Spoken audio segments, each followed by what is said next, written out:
Ahora sabrás lo que es la vida según el Zen.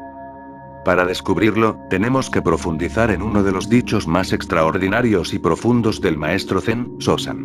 Los dichos son los siguientes. Vivir en el gran camino, no es ni fácil ni difícil, pero aquellos que tienen una visión limitada, son miedosos, e indecisos. Cuanto más se apresuran, más lentos van, y el apego no tiene límites. Estar apegado, aunque sea a la idea de la iluminación, es desviarse. Deja que las cosas sean a su manera, y no habrá ni ir ni venir. Obedece a la naturaleza de las cosas, a tu propia naturaleza, y andarás libre y tranquilo. Cuando el pensamiento está cautivo, la verdad se oculta, pues todo es oscuro y confuso, y la molesta práctica de juzgar, trae consigo irritación y disgusto. ¿Qué beneficio se puede sacar de las distinciones y las separaciones? Si deseas ir por el camino único, no desprecies ni siquiera el mundo de los sentidos, y las ideas. En realidad, aceptarlo plenamente, es idéntico a la verdadera iluminación. El hombre sabio, no persigue ninguna meta, pero el tonto se encadena a sí mismo. Hay un dharma, una verdad, una ley, no varias. Las distinciones surgen por las tenaces necesidades del ignorante. Buscar la mente, con la mente discriminatoria, es el mayor de los errores. Ahora nos adentraremos en estos bellísimos y significativos dichos. El maestro empieza diciendo, vivir en el gran camino, no es ni fácil ni difícil. Siempre que haya una meta, el camino podrá ser fácil o difícil. Depende de dónde estés, de cuánta distancia haya entre tú y la meta, de que para llegar allí haya una autopista, o tengas que caminar por un sendero. ¿Está el camino señalado en el mapa, o tienes que encontrar tu propio camino? ¿Eres un buen viajero? Depende de tu condición física, de tu condición mental, que sea fácil o difícil. Pero la verdad, no es en absoluto una meta. Así que, ¿cómo va a ser fácil o difícil? Hay gente que dice que la verdad es muy difícil. Estas palabras proceden de su total ignorancia. Hay otra escuela opuesta que dice, la verdad es fácil. No tiene nada de difícil. Solo hay que comprender. También estos están diciendo algo que no es correcto. Y ambas posturas pueden ser entendidas por la mente. ¿Es difícil? Entonces la mente puede encontrar técnicas, caminos y medios, para hacerla fácil. ¿Hay acaso una meta? Esta es la base de la cuestión. Si hay una meta, en algún lugar, en la lejanía, entonces hay posibilidad de hacer caminos, medios, vehículos. ¿Pero acaso hay una meta? Sosan dice que no la hay, así que, ¿cómo va a ser fácil o difícil? Y si no hay una meta, ¿cómo va a haber un camino? Y si no lo hay, ¿cómo va a haber métodos y técnicas para llegar a ella? Imposible. Sosan dice que no es ni fácil ni difícil, puesto que no existe ninguna meta en absoluto. Entonces, ¿qué es este gran camino? Este gran camino es tu naturaleza. Tú ya eres eso. Es por eso que no es una meta. No es algo que esté en el futuro. No se necesita tiempo para que ocurra. Tú siempre has estado en él. Ya estás en la meta, tú existes en la meta. No puedes existir fuera de ella, ni hay posibilidad de que te salgas de ahí. Por muy lejos que te vayas, no puedes salirte de ahí. Donde sea que vayas, tu Tao irá contigo. Es tu naturaleza interna. No es prescindible, no puedes ponerla a un lado y olvidarla. Ya estás ahí, porque ese ahí, es aquí. No necesitas mirar al futuro. Simplemente estate realmente aquí, y lo encontrarás. Si lo buscas, no lo encuentras. No busques, solo sé, y ahí está. Y te reirás, porque siempre ha estado ahí. Era solo debido a tu búsqueda que no te dabas cuenta, que al tener tanta prisa, no podías verlo dentro de ti. Sosan continúa. Pero aquellos que tienen una visión limitada, son miedosos, e indecisos. Cuanto más se apresuran, más lentos van, y el apego no tiene límites. Estar apegado, aunque sea a la idea de la iluminación, es desviarse. Deja que las cosas sean a su manera, y no habrá ni ir ni venir. Eres el camino y la meta. No hay ninguna distancia entre tú y la meta. Eres el buscador y lo buscado. No hay ninguna distancia entre el buscador y lo buscado. Eres el devoto y la devoción. Eres el discípulo y el maestro. Eres el medio y el fin. Ese es el gran camino. Ha estado siempre a tu alcance. En este mismo instante estás en él. Despierta, y estás en él. Te vas a dormir, y permaneces en él, solo que al estar dormido, no puedes verlo. Y entonces te pones a buscar. Tú eres como un borracho buscando su hogar, pidiendo algo que está justo delante de tus ojos. Pero en tus ojos no hay claridad. Están llenos de opiniones, de distinciones, están llenos de palabras y teorías. Por eso tu visión es borrosa. Por lo demás, lo que sea que estés buscando está justo delante de ti. Ahora bien, cuando Sosan dice, cuanto más se apresuran, más lentos van, parece contradictorio, pero le ocurre a todo el mundo. Eso es lo que te ha ocurrido a ti. Cuanto más rápido vas, más lento eres. ¿Por qué? Porque vas sin mirar delante de ti, y la meta está aquí. Cuanto más rápido te mueves, más rápido te alejas. Si alguien se fija en tu velocidad, creerá que eres rápido, pero si se fija en lo que te pierdes, verá que eres lento. Cuanto más rápido vas, más lento. No vayas a ningún sitio. Simplemente estate aquí, e inmediatamente llegas. No hay ningún espacio que recorrer, ni ningún tiempo que trascender. Haz del aquí y el ahora tu único mantra, no necesitas nada más. Tu velocidad es peligrosa, va en contra de la meta, porque no se necesita velocidad. Simplemente tienes que parar y mirar. Mucha gente pregunta, ¿cuándo me iluminaré? Si les digo, ahora mismo, no se lo pueden creer. Y yo digo que ahora. Si te pierdes este ahora, entonces será en otro ahora, pero siempre ahora. No hay otro tiempo. Cuando ocurra, ocurrirá en el ahora, y siempre que ocurra, ocurrirá en el aquí.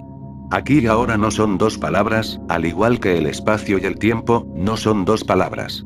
Einstein acuñó un nuevo término, espacio-tiempo. Formó una palabra con las dos, espacio-tiempo, porque descubrió científicamente que el tiempo no es otra cosa que la cuarta dimensión del espacio, así que no es necesario usar dos palabras. Y aquí y ahora tampoco son dos palabras. Miles de años antes que Einstein, místicos como Sosan, fueron conscientes de ello. Es aquí ahora. Hay que unir estas dos palabras, son una, porque el ahora no es más que una dimensión del aquí. La cuarta dimensión. Aquí ahora, es una palabra. Y cuando ocurra, ocurrirá en el aquí ahora. Puede ocurrir ahora, no hay necesidad de esperar. Pero no te decides, tienes miedo. Eso crea el problema. ¿Qué significa tener miedo? ¿Qué ocurre dentro cuando tienes miedo? Quieres algo, y al mismo tiempo no lo quieres. Esta es la situación de una mente temerosa. Quieres y no quieres, porque tiene miedo. Jesús siempre usaba la palabra miedo, muchas veces, en contraposición a fe. Nunca usaba incredulidad, o desconfianza, en contraposición a fe. Siempre usaba la palabra miedo, en oposición a fe. Decía que aquellos que no tienen miedo, tienen fe, porque la fe es una resolución. La fe es una decisión total. Vives totalmente en ella, es una confianza, sin nada que te retenga, es incondicional. No se puede volver atrás. Si has entrado totalmente en ella, ¿quién se echará atrás? La fe es absoluta. Si entras, entras. No puedes salirte. ¿Quién va a salirse? No hay nadie detrás de ti que te pueda hacer volver. Es un salto al abismo, y Jesús está absolutamente en lo cierto al hacer del miedo el antónimo de la fe. Nadie había hecho esto antes. Pero está absolutamente en lo cierto, porque no le interesa el lenguaje externo, lo que le interesa es el lenguaje del ser interior. Lo que no te permite tener fe, es el miedo. No la incredulidad, recuerda, lo que te impide tener fe, no es no creer, es el miedo. Por supuesto que racionalizas tu incredulidad, tu miedo. Lo escondes tras palabras, y dices, tengo mi escepticismo, mis dudas. ¿Cómo voy a entrar en ello a no ser que esté totalmente convencido? Pero mira profundamente en tu interior, y encontrarás miedo. El miedo significa que una mitad de ti quiere adentrarse, y la otra mitad no quiere. Una mitad de ti se siente atraída por lo desconocido, ha escuchado la llamada, la invocación. Y la otra mitad tiene miedo a lo desconocido, y se aferra a lo conocido. Porque lo conocido es lo conocido, no implica miedo. Haces algo, y ese algo se vuelve conocido. Ahora, si quieres cambiar a un nuevo trabajo, a una nueva forma de vida, nuevos hábitos, nuevo estilo, la mitad de ti se aferra a lo conocido, y dice, no te muevas. ¿Quién sabe? Puede que sea aún peor que esto. Y una vez que hayas dado el paso, no podrás volver. Así que una mitad dice, quédate aquí. Esta mitad pertenece a la memoria, al pasado, porque el pasado es conocido. Y la otra mitad se siente atraída, siente la llamada a entrar en un camino desconocido, a través de lo inexplorado. Porque lo nuevo te emociona. Ahí está el miedo. Estás dividido. El miedo te divide, y si estás dividido hay indecisión. Con un pie vas hacia lo desconocido, y el otro permanece en el pasado, en la tumba del pasado. Y entonces te paralizas, porque nadie puede moverse con un solo pie, con una sola pierna. Tienes que mover tus dos alas, ambas partes. Solo así te puedes mover. Cuando estás indeciso, estás estancado. Y todo el mundo está indeciso. Este es el problema, esta es la ansiedad. Estás paralizado, sin poderte mover. La vida sigue fluyendo, y tú te has vuelto como una piedra, bloqueado, un prisionero del pasado. Toda tu vida es contradictoria. Haces algo con una mano, e inmediatamente lo deshaces con la otra. Con una mano amas a una persona, y con la otra la odias. Con una mano creas amor, y con la otra plantas las semillas del odio. Y nunca eres consciente de lo que estás haciendo. Les contaré que el místico Gurdjieff vivió en monasterio oculto en Bokhara durante al menos 6 años. Allí aprendió muchas técnicas de la escuela sufí. Una de sus técnicas todavía se usa en ese monasterio. La técnica es muy hermosa. Cuando alguien entra en el monasterio, se hace discípulo, y se le da una placa. En un lado lleva escrito: estoy negativo, por favor, no me toméis en serio. Si digo algo ofensivo, en realidad, no te lo estoy diciendo a ti. Es porque estoy negativo, estoy lleno de odio, de ira y de depresión. Y si hago algo, es debido a mi negatividad, no a que tú estés equivocado. En el otro lado de la placa lleva escrito: estoy positivo, estoy amoroso, lleno de afecto, por favor, no me toméis en serio. Si digo que eres maravilloso, no estoy diciendo nada acerca de ti. Es solo que me siento bien. Y cuando una persona siente que su estado de ánimo está cambiando, le da la vuelta al letrero. Se lo pone de un lado a otro, dependiendo de cómo se sienta. Y a través de esto ocurren muchas cosas, porque nadie le toma en serio. La gente se ríe, porque él está negativo. Si alguien se siente mal y vomita, está bien. No te está vomitando a ti, no te está echando nada encima. Simplemente está expulsando algo que le molesta. Y solo cuando esta división se acaba, el discípulo va al maestro, y le dice: no soy ni lo uno ni lo otro. Ahora no estoy ni negativo ni positivo, todo se ha calmado, y mis dos alas se han hecho una, ahora soy uno. Solo en ese momento, se quita la placa. El momento en que se retira la placa, es un momento de iluminación. Entonces estás completo. De otra forma estás siempre contradiciéndote a ti mismo, y entonces sufres, sientes angustia, y piensas: ¿qué me pasa? Pero en realidad, no te pasa nada. Simplemente, por un lado haces algo bueno, e inmediatamente, por el otro haces algo malo, para destruir ese otro lado que se ha adelantado, porque no puedes decidir, porque estás dividido. Una parte de ti se agarra a los viejos hábitos, y la otra quiere adentrarse en lo desconocido. Una parte quiere agarrarse al mundo, y la otra quiere convertirse en un pájaro, y entrar en el desconocido cielo de lo divino, en la propia divinidad de la existencia. Entonces estás estancado. Trata de darte cuenta. Es difícil, porque nunca lo has intentado, pero en realidad no es en absoluto difícil. No es ni fácil ni difícil. Solo observa lo que estás haciendo contigo, y con los demás. Recuérdalo siempre, todo lo que hagas a medias, te producirá sufrimiento. Estancado, caerás una y otra vez en el infierno. El infierno es el lugar en donde la gente se estanca, y el cielo es el lugar en donde todo el mundo se mueve, donde no están paralizados. El infierno es un lugar en donde no hay libertad, y el cielo es libertad. Los hindúes han llamado al estado supremo, moksha, libertad absoluta. Nadie está estancado en ningún lugar, sino que fluye libre como un río, o como un pájaro al viento, con todo el cielo infinito a su alrededor, sin estar sujeto a nada. Sosan dice: el apego no tiene límites. Recuerda, no importa dónde te agarres, el agarrarse en sí mismo es el problema. Lo importante no es a lo que te agarras. El apego no se limita solo a este mundo, a este cuerpo, a los sentidos, a los placeres. También puedes apegarte a la iluminación, puedes apegarte a Dios. Puedes agarrarte al amor, puedes agarrarte a la meditación, puedes agarrarte a la oración. Y, al agarrarte, te vuelves a estancar. No te agarres a nada, permanece libre y móvil. Cuanto más móvil, más cerca estás de ti mismo. Y cuando tu movilidad es completa, cuando no te estancas en ningún lugar de tu energía, la verdad llama a tu puerta. Siempre ha estado llamando, pero estabas estancado, y no podías oírlo.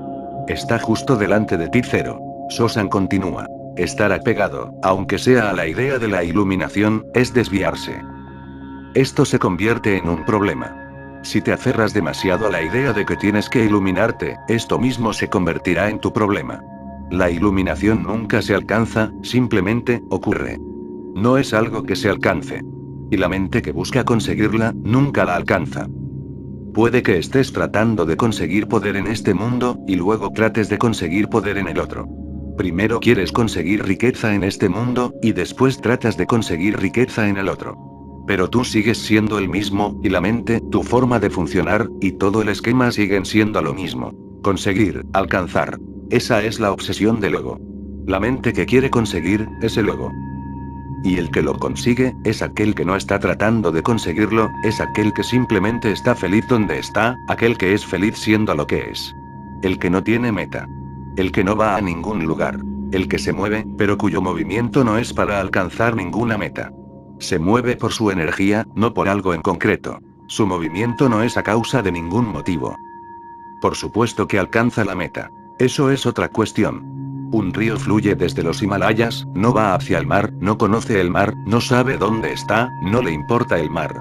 La alegría de moverse por los Himalayas es tan hermosa en sí misma, pasando por los valles, por sus picos, a través de los árboles, y luego llegando a los llanos, a su gente.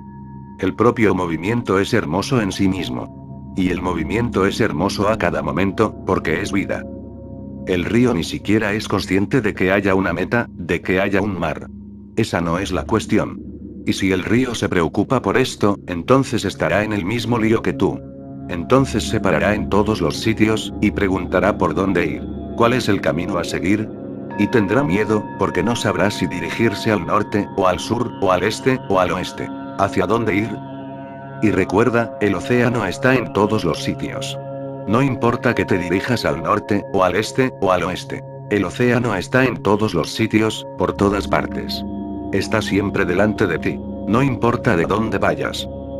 No preguntes por el camino, pregunta cómo moverte mejor. No preguntes por la meta no está fija en ningún sitio. Donde sea que vayas, ve danzando. Alcanzarás el océano. Eso es seguro. Le sucede a los ríos pequeños, a los grandes, todos lo alcanzan. El arroyo es muy pequeño, no te puedes imaginar cómo ese pequeño arroyo alcanzará el océano, pero lo alcanza. No es cuestión de grande o pequeño. La existencia es infinitamente generosa con todo el mundo. El tamaño no tiene importancia. Los árboles pequeños florecen, los árboles grandes florecen.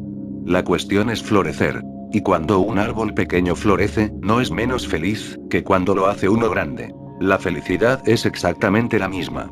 La felicidad no es cuestión de tamaño, no es cuestión de cantidad. Es la cualidad de tu ser. El río pequeño danza y llega, el río grande danza y llega. Todos vosotros sois como ríos, todos alcanzáis el océano. Pero no lo convirtáis en una meta. Si no, cuanto más deprisa vayáis, más lentos os moveréis. Y cuanto más quieras llegar, más estancado estarás, porque tendrás más miedo. El miedo a no llegar, te oprimirá. El miedo a no llegar, te paralizará. El miedo a equivocarte, te mutilará. Si no hay meta, no hay miedo. Recuerda, el miedo está relacionado con la meta. Si no vas a ningún sitio, ¿dónde está el miedo? No puedes perder nada, no puedes fracasar, así que, ¿de qué tener miedo? Miedo significa, posibilidad de fracasar. ¿De dónde procede esta posibilidad de fracasar? Procede de estar orientado hacia una meta, y tú siempre estás buscando la meta. Muchas personas dicen, hemos estado meditando durante 3 meses, y no ha ocurrido nada. Y no va a ocurrir nada, porque estás esperándolo. Ni siquiera puedes esperar que ocurra, porque hasta el esperar se convierte en un esfuerzo interno. Tú simplemente observa, y relájate. Cuando ya no estás ahí, ocurre. Y ocurrirá solo cuando la casa esté vacía. Cuando bailas, pero no hay un bailarín. Cuando observas, pero no hay un observador. Cuando amas, y no hay un amante. Cuando caminas, y no hay un caminante adentro, ocurre. No esperes, no hagas ningún esfuerzo, no crees ninguna meta, o hasta la iluminación se convertirá en una prisión. En Oriente le ha pasado a muchísima gente. Millones de personas se hacen budistas, se van a los monasterios, y allí se quedan atascados. Hay gente que se atasca en el mundo de los negocios, y ellos están atascados en un monasterio. Esa es la única diferencia. Unos fracasan en lo mundano, y ellos fracasan en el monasterio. Pero, ¿por qué fracasas? Tú creas tu propio fracaso. Si estás buscando una meta, te convertirás en un fracasado. Al final, la mente orientada hacia una meta, es una barrera. La mayor de las barreras. Simplemente, sé. Y lo supremo llegará. Deja que la decisión y el problema sean de lo supremo, y no tuyos. Déjaselo a lo supremo, sabe más. Deja que sea el problema de Dios, deja que sea Él quien se preocupe. Tú no te preocupes. Simplemente goza de la vida tal como fluya, mientras dure. Canta y baila, y deja que Dios se preocupe. ¿Por qué te preocupas tú? Simplemente despreocúpate. Y no pretendas alcanzar nada, porque hacer eso es crear la mayor tensión que le pueda ocurrir a la mente humana. Entonces no puedes mirar aquí ahora, entonces miras hacia adelante, a la lejanía, al futuro. Hacia la meta, la utopía, la ciudad dorada. Y tienes que alcanzarla, así que corres. ¿A dónde vas? ¿Por qué corres? La ciudad dorada está aquí y ahora, la utopía ya ha ocurrido. Jesús dice a sus discípulos: ¿a quién esperáis? Yo estoy aquí. Hasta sus discípulos preguntaban: ¿cuándo llegará el Mesías? Porque los judíos habían estado esperando durante siglos la llegada del Mesías, y cuando llegó, no estaban dispuestos a darle la bienvenida. Todavía le están esperando. Jesús ha venido, y ellos están esperando todavía. Y aun cuando Jesús no estaba ahí, ha habido muchos otros Jesús. Han estado viniendo siempre. Dios siempre es abundante. A veces es un Mahoma, a veces un Jesús, a veces un Buda, a veces un Sosan, un Lao Tse. Dios rebosa, está continuamente rebosando, no puede hacer otra cosa. No es un tacaño. Pero los cristianos dicen que solo tuvo un hijo. ¿Acaso Dios quedó impotente tras el nacimiento de Jesús? Parece absurdo. El único hijo legítimo, el unigénito. Eso no es posible, porque de ser así, tu Dios no es un Dios, no vale para ello. Los musulmanes dicen que solo hay un profeta. Mahoma es el último de los profetas. ¿Por qué el último? ¿Es que su Dios se ha muerto? ¿No puede mandar ningún mensajero más? ¿Ha dejado de ser un creador? Un pintor sigue pintando, y sigue trascendiéndose a sí mismo. Alguien le preguntó a Van Gogh: ¿cuál de tus cuadros es el mejor? Él contestó: este que estoy pintando ahora. Unos días más tarde el mismo hombre volvió a preguntarle lo mismo. Y Van Gogh le contestó: ya te lo he dicho. Este de aquí. Pero estaba pintando otro cuadro. Dios es una sobreabundancia, una infinita sobreabundancia. Cuando llega Mahoma, Mahoma es el mejor. Cuando llega Buda, Buda es el mejor. En realidad, él nunca se repite. Siempre crea lo mejor, sin comparaciones. Pero la gente sigue esperando. No ven al mensajero en la puerta, porque sus ojos no están ahí. Sus ojos están en alguna otra utopía, en algún otro lugar. Ellos no están ahí, no están en casa. Dios viene a ti muchas veces, y se marcha, porque estás ausente. Nunca estás donde estás. Y Él llama allí, pero tú no estás. Deja que Él se preocupe, tú no te preocupes. Simplemente mantente fuera de la preocupación. Y estas son las dos únicas alternativas. O estás preocupado, o estás extático, pero ambas cosas juntas no pueden existir. Si estás extático, estás locamente extático. Si estás preocupado, estás locamente preocupado. Hay dos tipos de locos. Hay una locura que procede de las preocupaciones, y otra que procede del ser, de la sobreabundancia del ser. La elección es tuya.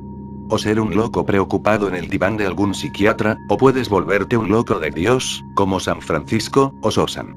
Entonces toda tu vida se vuelve una danza, un éxtasis infinito, una bendición que crece y crece. Cada vez aumenta más, y sigue aumentando, y no tiene fin. Comienza, pero nunca acaba. Sosan dice: deja que las cosas sean a su manera, y no habrá ni ir ni venir. Allí está la gracia infinita, sin ir ni venir. El silencio infinito, sin ir ni venir. Tan solo deja que las cosas sean a su manera. No te interpongas en su camino, no intentes cambiar nada. Esto es algo muy difícil de entender para la mente, porque a ella le encanta cambiar. Si eres un pecador, quieres volverte un santo. Si eres feo, quieres volverte guapo. Si eres malo, quieres hacerte bueno. La mente va cambiando, tratando de cambiar, y ella te atrae, porque parece que sí, que puedes mejorar, así que trata de cambiarte. La única cuestión es cómo dejar de preocuparte, y cómo empezar a vivir. Deja que las cosas ocurran por sí mismas. Acepta. ¿Quién eres tú para preocuparte? Tú has nacido. Nadie te ha preguntado si querías nacer, o no. De otro modo te habrías quedado estancado ahí, porque no puedes decidir nada. Eres indeciso. Si se te hubiera preguntado, si Dios hubiera venido a preguntarte, aunque estuvieras pensando durante toda la eternidad, serías incapaz de decidir si nacer o no. Él te arrojó a la vida de repente, sin pedirte permiso. De otra forma no estarías aquí. Y si Él te preguntara acerca de tu muerte, volverías a quedarte estancado. Él nunca pregunta, simplemente te lleva consigo. Él te conoce bien. Sabe que no te puedes decidir. Si viniera, y te preguntara, ¿cuándo quieres morir? ¿Serías capaz de decidirte? ¿Quizá el sábado, quizá el domingo? No. Solo hay 7 días, y no serías capaz de decidirte por ninguno. Él tiene que venir sin preguntarte. Si la vida ocurre sin ti, si el nacimiento, la muerte, y el amor ocurren sin ti, entonces ¿por qué deberías preocuparte? Quienquiera que sea el creador, si puede darte el nacimiento, si puede darte la muerte, si puede crear y destruir, déjale a él todas las preocupaciones. Tú disfruta mientras seas. Y si puedes disfrutar mientras eres, de repente te das cuenta. Esta es la fuente original. Has tocado vida infinita. Jesús dice: estoy aquí para mostraros la abundancia de la vida, su infinita riqueza, y la única manera es dejar que las cosas sean. No interfieras, no impongas tu propia manera. Deja que tu Tao fluya, deja ir a tu naturaleza, donde quiera que vaya. Por eso, Sosan dice: obedece a la naturaleza de las cosas, a tu propia naturaleza, y andarás libre y tranquilo. Cuando el pensamiento está cautivo, la verdad se oculta, pues todo es oscuro y confuso, y la molesta práctica de juzgar, trae consigo irritación y disgusto. ¿Qué beneficio se puede sacar de las distinciones y las separaciones? Cuando estás repleto de pensamientos, la mente está borrosa, tu visión no es clara. Pero, ¿qué hacer? Ahí están los pensamientos. Déjalos estar ahí. Tú no te impliques. Déjalos estar ahí. No te involucres en ellos. Se mueven por sí solos, déjalos que se muevan. ¿Por qué tendrías que involucrarte y molestarlos? Fluyen como un arroyo. Déjalos fluir. Tú siéntate en la orilla y descansa. Diles a tus pensamientos: está bien, si hay nubes en el cielo, si hay árboles, ríos, y océanos en la tierra, ¿por qué no va a haber pensamientos en mi mente? Acéptalos. Está bien. Si los aceptas, y les dices que está bien, sentirás un cambio repentino, porque ellos necesitan tu energía para moverse. Y si no te involucras, poco a poco la energía se retira por sí sola. Se va haciendo menor y menor. Y llega un momento en el que los pensamientos vienen solamente cuando se les necesita. Los pensamientos en sí, no son una carga. Lo que es una carga son los pensamientos innecesarios, ellos son los que nublan tu visión. Esta niebla es debida a los pensamientos innecesarios. Cuando te quieres mover, usas las piernas. Cuando quieres pensar, usas los pensamientos. Cuando te quieres comunicar, usas la mente. Pero cuando estás sentado bajo un árbol, ¿para qué continuar moviendo las piernas? Parecerás un tonto. Pero aún así tu mente continúa moviéndose. La mente es una función, y la función es útil en el momento oportuno. Cuando se la necesita, la mente comienza a funcionar. Yo os estoy hablando a vosotros. La mente está funcionando, si no fuera así, ¿cómo os podría hablar? Sosan está diciendo algo, ¿cómo podría decirlo si no hubiera mente? Pero en el momento en que ha dejado de hablar, la función se anula, entonces no hay mente. Igual que no hay piernas, porque cuando no se mueven, no están ahí. Cuando tienes hambre comes. Cuando te quieres comunicar usas pensamientos. Cuando no tienes hambre, no sigues comiendo. Sin embargo, hay gente que continúa masticando chicle, que fuma.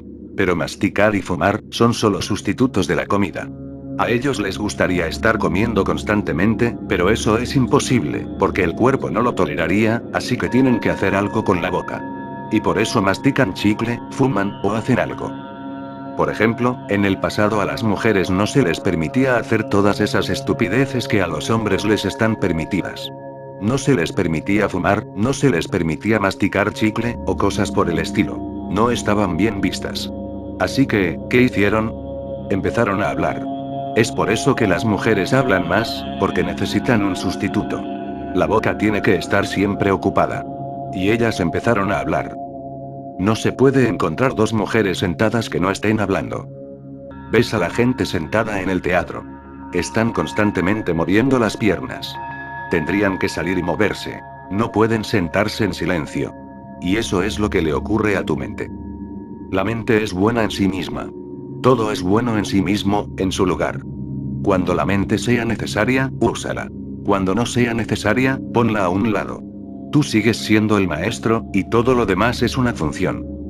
Pero la mente ha asumido el mando. Sea lo que sea que estés haciendo, ella sigue y sigue. Al igual que una radio que no puedes apagar, porque se le ha estropeado el botón, y sigue siempre encendida.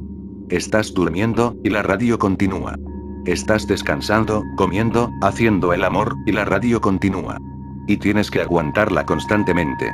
Poco a poco, te vas volviendo insensible al hecho de que la radio siga encendida. Simplemente no escuchas. Eso es lo que le ha ocurrido a tu mente. Sigue y sigue y sigue. No sabes dónde está el botón para apagarla. No escuchas, simplemente la soportas, la ignoras. Lo has dado por hecho como si tuviera que ser así. No es así, porque de ser así, no podría ocurrir un Buda. Y cuando digo esto, lo digo a través de mi propia experiencia. No es así. El botón se puede sustituir. Eso es lo único que hacen las meditaciones. No te conducen a la iluminación, lo único que hacen es poner el botón que faltaba, o arreglar el que estaba roto o bloqueado, o que todavía no funcionaba, o que no sabías cómo usar. La meditación es una técnica, y la técnica puede ayudar solamente a la función, no a tu ser. Así que ninguna meditación te conduce directamente al ser, simplemente arregla tus funciones. Entonces el zapato encaja perfectamente, y te iluminas. Chuang Tzu tiene razón cuando dice, cuando el zapato es el que corresponde al pie, te olvidas del pie. Cuando cada función encaja, el cuerpo se olvida. Cuando cada función encaja, este mundo de apariencias desaparece. Estás iluminado. De repente todas las cosas están iluminadas tal como son. Sosan dice, si deseas ir por el camino único, no desprecies ni siquiera el mundo de los sentidos, y las ideas. Esto es realmente hermoso. Hay dos tipos de personas. Uno es el que va luchando contra los sentidos, tratando de matar al cuerpo, tratando de no disfrutar a través del cuerpo, de no enamorarse, de no comer con placer. Son básicamente masoquistas, disfrutan torturándose a sí mismos. Pero la sociedad les respeta, y ese respeto se vuelve un aliciente. Se les considera grandes hombres, porque los sentidos no les afecta. Y no pueden ser grandes, porque los sentidos son las puertas para encontrar el infinito que te rodea. Los sentidos son las puertas. Por estas puertas el infinito entra en ti, y tú entras en el infinito. Ellos van cerrando sus puertas.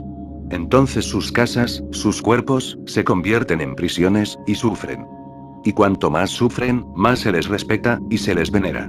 Porque la gente cree que han hecho algo milagroso, que han trascendido el cuerpo. No hay ninguna necesidad de trascender el cuerpo. Lo único que tiene que ocurrir es que el cuerpo funcione correctamente. Es un arte, no se trata de ninguna austeridad. No tienes que luchar contra él, solo tienes que entenderle. Y el cuerpo es enormemente sabio. Más sabio que tu mente, recuérdalo, porque el cuerpo ha existido durante mucho más tiempo que la mente. La mente es una recién llegada, es una niña. El cuerpo es muy antiguo, muy antiguo. Una vez tuviste forma de roca. El cuerpo estaba ahí, pero la mente se encontraba profundamente dormida. Luego, te convertiste en un árbol. El cuerpo estaba ahí, con todo su follaje, y sus flores. La mente aún permanecía profundamente dormida, no tanto como en la roca, pero aún así, estaba dormida. Luego te convertiste en un animal, en un tigre. El cuerpo estaba vibrante de energía, pero la mente no estaba funcionando.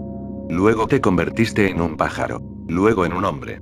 El cuerpo ha estado funcionando durante millones de años.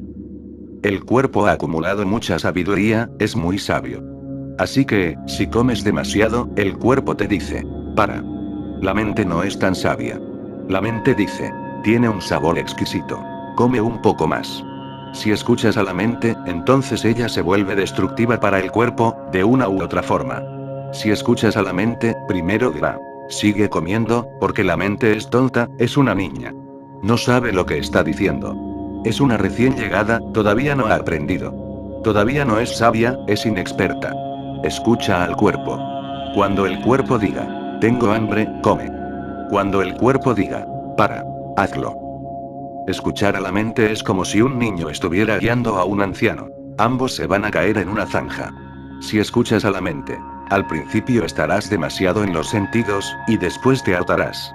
Y cada sentido te producirá infelicidad, te producirá más ansiedad, más conflicto, más dolor. Comer demasiado te causará dolor, y vomitarás. Dañará todo el cuerpo. Entonces la mente dirá, comer es malo, así que ayuna. El ayuno también es peligroso. Si escuchas al cuerpo, nunca comerá en exceso ni nunca menos. Simplemente seguirá el Tao. Algunos científicos han estado trabajando en este problema, y han descubierto un fenómeno muy interesante. Los niños pequeños comen cuando tienen hambre, y se van a dormir cuando tienen sueño. Ellos escuchan a sus cuerpos. Pero los padres, los confunden, los obligan. Es la hora de la cena, o de la comida, o de esto y aquello, o es la hora de dormir. No les permiten seguir a sus cuerpos. Así, un investigador probó a dejar a niños a su libre albedrío. Trabajaba con 25 niños. No se les obligó a irse a dormir ni se les forzó a levantarse. Durante 6 meses no se les obligó a nada. Y de ello sobrevino una comprensión muy profunda. Durmieron estupendamente. Tuvieron menos sueños, sin pesadillas, ya que las pesadillas procedían de las imposiciones de sus padres. Comían bien, pero nunca demasiado. Tampoco menos de lo necesario, y a veces incluso no comían nada.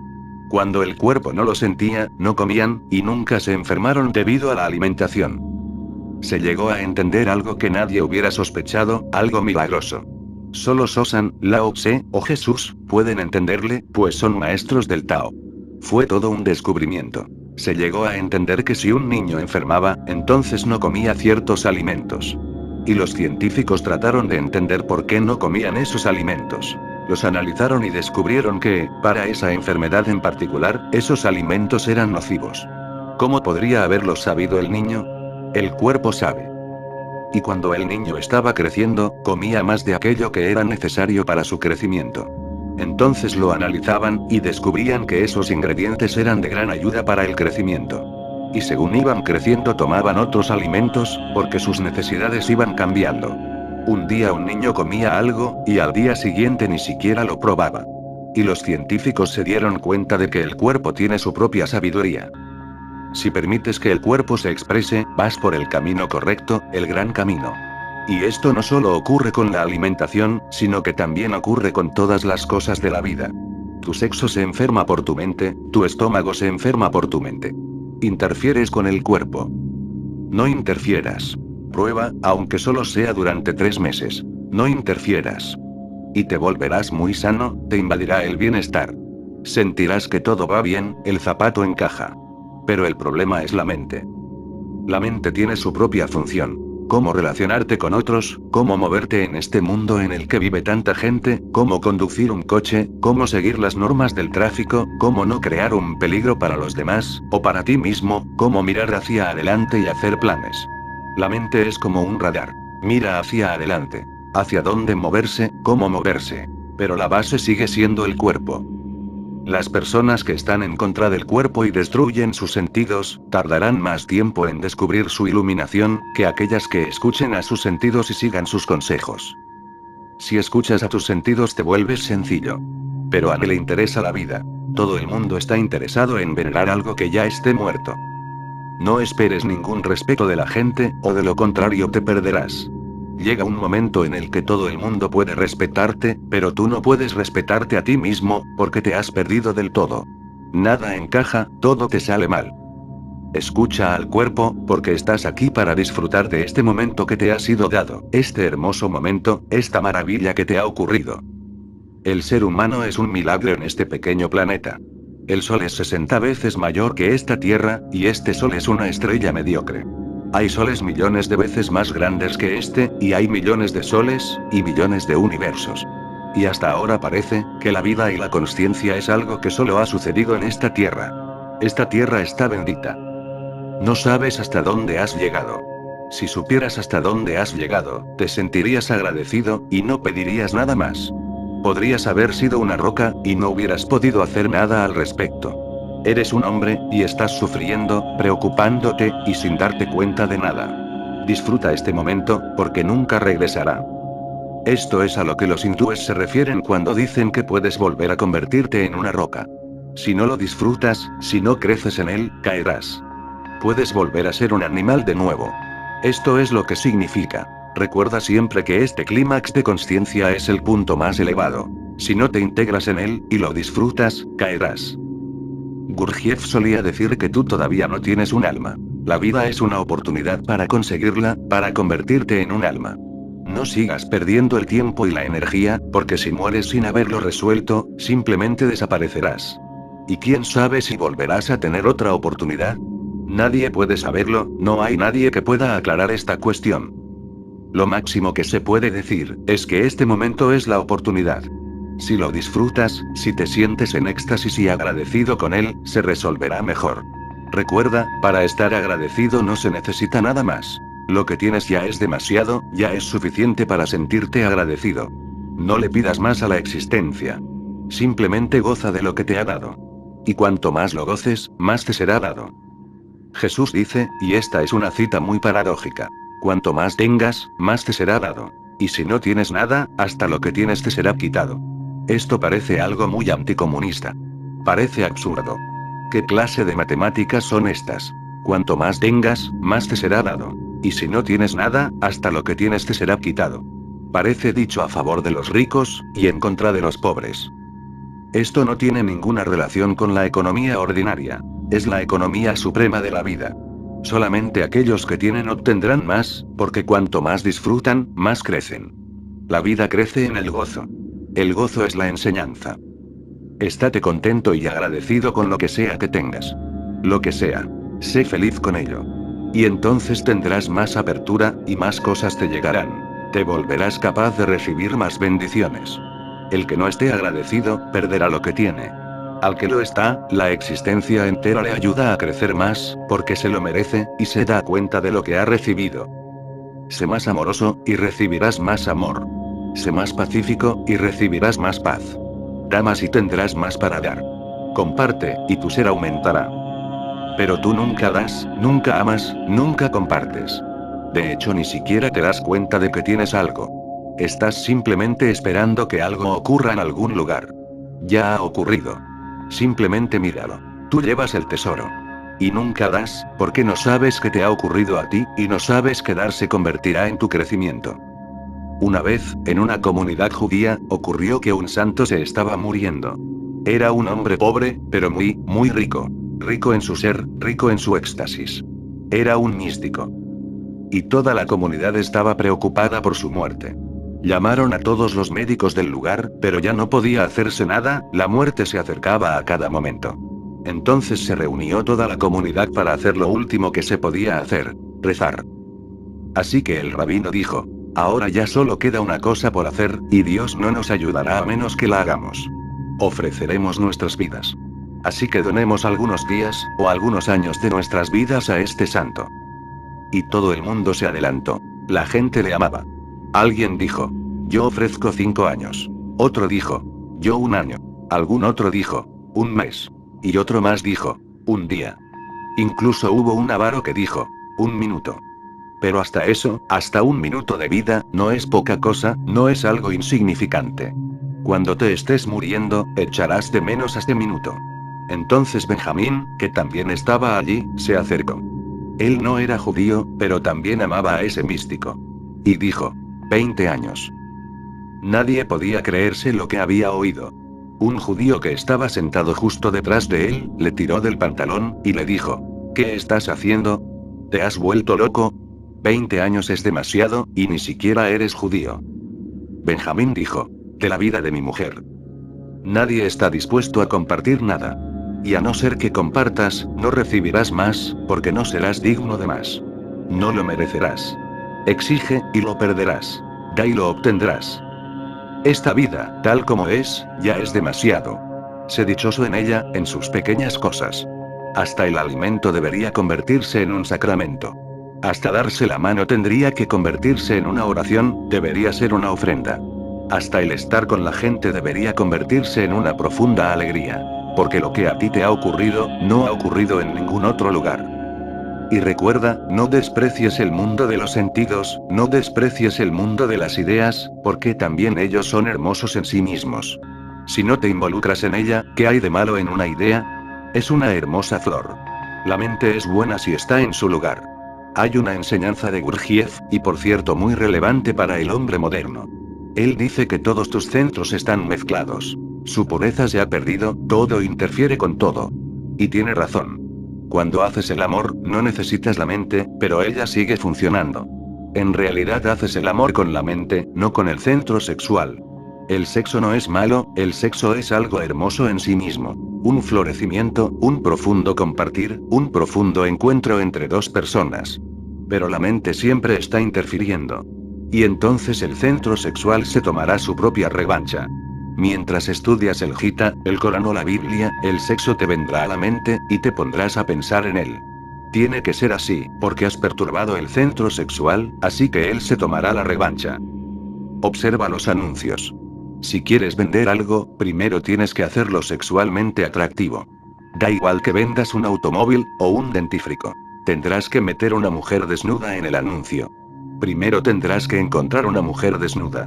No importa lo que quieras anunciar. Es como si lo que quisieras vender, no fuera la pasta de dientes, sino la mujer desnuda, el sexo. Y esto es lo que pasa contigo.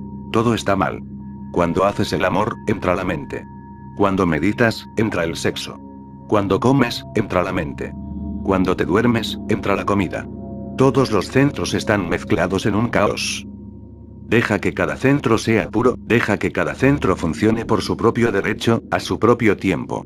Tiene su propio tiempo, su propio carácter, y su propio periodo. No le dejes que se vaya a los otros centros. Y empieza con la mente, porque ella es la mayor perturbadora, la que más ruido arma, y la que se mete en el terreno de todos los demás centros, quiere dominarlo todo. Elimina esa dominación. Cada sentido debería ser puro, y gozar de su propio derecho. No hay necesidad de que la mente entre. Entonces cuando goces de la mente, ningún centro interferirá. Entonces no será un problema, porque todos los demás centros son inocentes. Tu mente es astuta. Y tú escuchas al astuto, nunca escuchas a los inocentes sentidos. La mente es lista, calculadora. Todos los demás sentidos son simplemente inocentes, y no pueden luchar contra la mente, porque la mente es un gran político, y los sentidos son gente sencilla. El sexo es simple, y la mente lo condena. El centro sexual no puede hacer otra cosa que ver cómo la energía se va a canales equivocados. Disfruta de cada sentido en sí mismo. Y cuando lo estés disfrutando, fúndete en él, para que no quede ninguna energía que se pueda mover a ningún otro sitio, que toda la energía esté en él. En ese momento no hay mente, en ese momento no hay nadie. Te conviertes en energía sexual. Cuando tengas hambre, vuélvete hambre. Come como si cada célula de tu cuerpo tuviera hambre, y absorbiera el alimento. Y déjalo gozar. Y cuando quieras pensar, siéntate debajo de un árbol, cierra los ojos, y disfruta de tus pensamientos. No hay nada malo en los pensamientos. Gózalos como el florecimiento que son, un hermoso florecimiento, una gran poesía en sí mismos.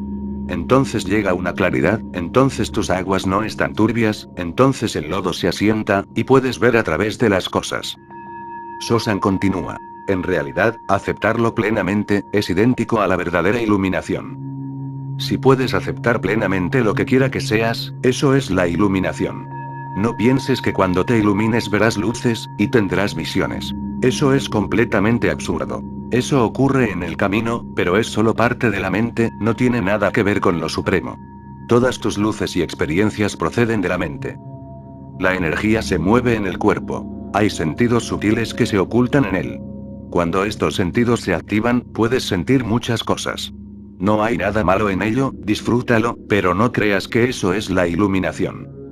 La iluminación ocurre solo cuando no hay ninguna queja en ti, cuando no vas a ningún sitio, cuando no hay ni deseo ni condena ni juicio. Simplemente existes, con una aceptación total. Entonces hay iluminación. La iluminación es algo muy ordinario. No es nada extraordinario, no es nada especial. Porque lo especial es la búsqueda del ego.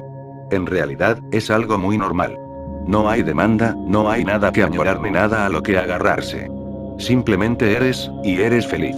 Feliz sin causa alguna. Recuérdalo. Esa es la diferencia entre la felicidad y el éxtasis. Tu felicidad tiene una causa. Cuando viene un amigo, te alegras. ¿Durante cuánto tiempo?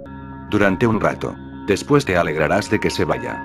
¿Qué clase de felicidad es esta? Es causada, y las causas desaparecen. Más tarde, o más temprano, te hartarás y desaparecerán. El éxtasis es una felicidad sin causa. Simplemente tal como eres, eres feliz. Sin ninguna explicación. Una persona iluminada es simplemente feliz, de la misma forma que tú eres simplemente desgraciado. Simplemente feliz, nunca desgraciado. Aunque a veces el zapato le apriete, él simplemente lo pone en su sitio. No es sufrimiento, es simplemente dolor físico. Es una incomodidad, pero no sufrimiento. Simplemente pone el pie en su sitio. Se cambia de zapato, o camina sin zapato. Un iluminado puede sentir la incomodidad, pero nunca el sufrimiento. Porque, ¿cómo va a ocurrir el sufrimiento? Al no haber ninguna causa para su éxtasis, el sufrimiento es imposible. Si no tiene una causa, ¿cómo vas a quitárselo? Sin causa, no tiene opuesto. Esto es Ananda. Los hindúes tienen una palabra, Ananda, que significa, éxtasis bendito, alegría sin causa, sin razón alguna. Por eso, siempre que alguien está en éxtasis, el mundo entero piensa que está loco. Le preguntarán, ¿por qué estás en éxtasis? ¿De qué te ríes? Como si reírse fuera un crimen. Y si dices, simplemente me río, reírse es bueno, ellos no lo pueden entender. Porque ellos para reírse, necesitan que haya tensión. Y en esto se basan todos los chistes. ¿Por qué te ríes cuando alguien cuenta un chiste? ¿Qué ocurre en ti? ¿Qué hace el chiste? Crea una tensión. La historia continúa, y te va intrigando más y más, te vas poniendo cada vez más tenso, porque no puedes imaginarte qué rumbo va a tomar. Entonces, de repente, hay un giro, y el giro es tal, que nunca te hubieras imaginado que fuera así. Si ya te lo esperas, lo cual quiere decir que te sabes el chiste, no te reirás. Simplemente dirás que el chiste era malo, porque no se ha creado esa tensión. Cuando no conoces el chiste, o no sabes cómo va a seguir, se crea la tensión. Esperas, estás atento. ¿Qué ocurrirá? Y de repente la historia toma una raíz que no te esperabas. Y la tensión se libera, y te ríes. Esta risa es una liberación de tensión, tiene una causa. ¿Por qué te causa placer el sexo? Porque es una tensión. Tú comes, respiras, se crea cierta energía. La vida siempre te da más de lo que necesitas. La vida es abundante, la vida es un lujo, un perfecto lujo. No le importa cuáles sean tus necesidades, siempre te da más de lo que necesitas. Esta energía extra, se acumula en el cuerpo. Eso es la energía sexual. Al acumularse, se crea una tensión en tu cuerpo. Entonces la tensión surge, y tienes que liberarla. Cuando esa tensión se descarga, te sientes feliz, relajado. Puedes dormir. Pero el truco está en la tensión. Así que si haces el amor con excesiva frecuencia, y no se acumula esa tensión, se vuelve aburrido. El chiste se vuelve aburrido, no tiene gracia. Si haces el amor con demasiada frecuencia, te hartarás. Porque no depende del amor, depende de la tensión generada. Si hacer el amor se convierte en una cosa cotidiana, la energía no es desbordante. Entonces, después de hacer el amor, en vez de sentirte feliz, te sientes desgraciado, frustrado. Así no puede haber orgasmo, porque el orgasmo necesita más energía que el cuerpo. Es una sobreabundancia, por eso todo el cuerpo vibra en él. Recuerda, en las sociedades represivas, la gente gozaba más del sexo, porque hasta encontrarse con la propia esposa era difícil. ¿Y qué decir de encontrarte con la esposa de otro? Eso era casi imposible. Había que traspasar muchas barreras para encontrarse con la propia esposa. En la India no podías ver a tu propia esposa a la luz del día. Con una familia tan enorme, con 100 personas viviendo juntas, durmiendo juntas, a veces, tenías que prepararlo todo para hacer el amor. Era hermoso, hermoso en un sentido, porque la tensión creada era tan elevada, que llegaba a un clímax, y entonces sobrevenía el valle de la relajación. En Occidente el sexo se ha vuelto insípido. En Occidente ya nadie disfruta del sexo. Tienen demasiado. Te desprendes de la energía antes de generarla. Así es como ocurre la felicidad durante toda tu vida. Creas tensión, y luego la relajas. El éxtasis es otra cosa. No tiene causa. No es una tensión y una liberación, no tiene nada que ver con la tensión y la liberación. Es simplemente la felicidad que llega cuando te sientes bien con la existencia, cuando sientes que aceptas. Cuando sientes que aceptas, de repente sientes que toda la existencia te acepta. Entonces puedes bendecir al todo, y el todo te bendice a ti. El éxtasis no tiene causa. Y no se te puede quitar. Tú no puedes hacerme desdichado. Como mucho, me puedes hacer sentir incómodo, eso es todo. No existe opuesto al éxtasis, Ananda. No tiene ninguna causa en absoluto. Por eso puede ser eterno. Sin embargo, lo que necesita de una causa, no puede ser eterno. Cuando desaparezca la causa, el efecto desaparecerá. Sosan dice. El hombre sabio no persigue ninguna meta, pero el tonto se encadena a sí mismo. Todas tus metas se convierten en prisiones, porque estás enjaulado en ellas. Y por eso sufres, y entonces preguntas, ¿cómo ser libre? Libérate de las metas, y serás libre. No hay que hacer nada más. No crees metas, y no habrá cautiverio. Sosan finaliza diciendo, hay un dharma, una verdad, una ley, no varias. Las distinciones surgen por las tenaces necesidades del ignorante. Buscar la mente, con la mente discriminatoria, es el mayor de los errores. ¿Qué estás haciendo cuando creas una meta? ¿Quién crea la meta? La crea la mente, y luego la mente busca una forma de alcanzarla. Entonces la mente inventa técnicas, métodos, maneras. Y tú sigues esas técnicas y esos métodos. ¿Qué es lo que estás haciendo? Estás siguiendo a la mente, te estás moviendo en círculos. La meta es creada por la mente, los medios son creados por la mente, y la mente te dirige. ¿Cómo vas a alcanzar la no mente con la mente? Y la mente está tensa, porque no se puede relajar. Depende de los opuestos. Está condenada a permanecer moviéndose de extremo a extremo. Puede condenar, puede apreciar, pero no puede aceptar totalmente. Y la totalidad es la meta. Y solo se puede llegar a través de la aceptación. La mente no puede aceptar, solo puede negar. Y cuando niega, se siente muy bien, debido al ego. El que niega eres tú. Cuando el ego acepta, se siente muy mal, porque cuando no hay negación, cuando no hay lucha ni conflicto ni a dónde ir, ¿qué va a hacer? Es como si para ti, simplemente estar aquí y ahora, no tuviera sentido. La felicidad está ocurriendo en cualquier otro lugar, ¿qué estás haciendo tú aquí? Ahora una anécdota. Una vez dos vagabundos estaban descansando bajo un árbol. El lugar era muy tranquilo y hermoso. Un arroyo burbujeaba justo al lado, y soplaba una agradable brisa fresca. Uno de los vagabundos le dijo al otro, este instante no lo cambiaría ni por $50.000. El otro dijo, ¿y por $100.000? El primero respondió, ni aún así. El segundo continuó hablando, y dijo, ¿y por $1.000.000? Entonces el primero se entusiasmó, e incorporándose, dijo, bueno, eso ya es otra cosa. Ahora estás hablando de una verdadera pasta. Así es como funciona la mente. Imaginación, sueño. Y el sueño se convierte en la verdadera pasta. En cuanto piensas en algo, inmediatamente te emocionas. Hasta con una foto de una mujer desnuda te excitas. De ahí que exista tanta pornografía en el mundo. Es solamente una foto. Líneas y colores sobre un papel, nada más. Ahí no hay nadie, y tú lo sabes perfectamente, pero le ocultarás esa foto a los demás, y cuando estés solo, te pondrás a meditar en ella. ¿Qué estás haciendo? Verdadera pasta. La mente es solo imaginación, pero tú te emocionas. Y cada vez que te emocionas, la mente te ha vendido algo. Pero entonces serás desgraciado, porque la mente puede venderte la idea, pero nunca puede proveerte la mercancía. Ese es el problema. No tiene material que surtir. Puede venderte la idea, es un buen vendedor, pero no tiene nada que entregar. Y cuando llegues y pidas que se te entregue, te surtirá con cualquier otra cosa. He oído que, un vendedor fue a su jefe, y le dijo, tengo un problema. Esa tierra que vendimos se ha convertido en un problema. El hombre que la compró me llama a todas horas, porque todo el terreno está cubierto por 1 metro de agua. Y me dice, ¿qué clase de tierra me ha vendido? ¿Cómo voy a edificar ahí? ¿Qué hago? ¿Le devuelvo el dinero y cancelo la operación? El jefe le respondió, ¿qué clase de vendedor eres? Aprovecha la ocasión para venderle 2 lanchas a motor. Un vendedor tiene que seguir vendiendo. Si esto no ha valido, entonces alguna otra cosa valdrá. Y si el hombre se emocionó la primera vez, ¿por qué no va a entusiasmarse de nuevo? Solo se necesita usar alguna argucia. La mente te ha vendido ideas del futuro, pero no puede proporcionártelas, porque el futuro nunca llega. Y cuando quiera que llegue, siempre será el presente. La entrega es en el presente, y el vendedor habla del futuro. La entrega es aquí, y la mente piensa en términos de esperanza, de sueño, de imaginación.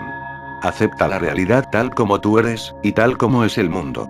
No intentes cambiar nada. Y surge la iluminación.